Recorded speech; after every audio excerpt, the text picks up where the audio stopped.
পশ্চিমবঙ্গের উত্তর ২৪ পরগনা জেলার ব্যারাকপুর মধ্যবর্তী অঞ্চলের একটি সুপ্রসিদ্ধ মন্দির অন্নপূর্ণা মন্দির। ১৮৭৫ সালে প্রতিষ্ঠা হওয়া এই মন্দির সুপ্রসিদ্ধ দক্ষিণেশ্বর কালীবাড়ির একেবারে অনুরূপে তৈরি করা হয়।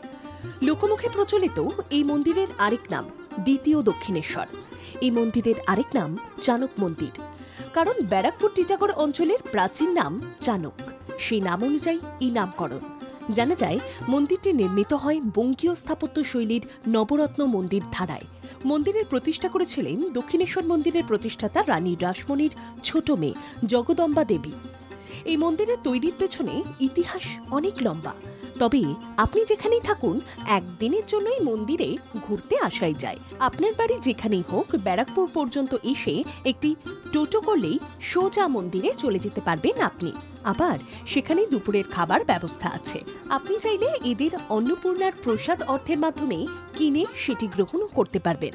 সারা দিন সকাল থেকে দেবীর পূজা অর্চনা দেখে দুপুরে ভোগ খেয়ে বাড়ি ফিরবেন। সারাটা দিন পুজোর সাথে থেকে শান্তিতে দিনটি কাটাতে পারবেন।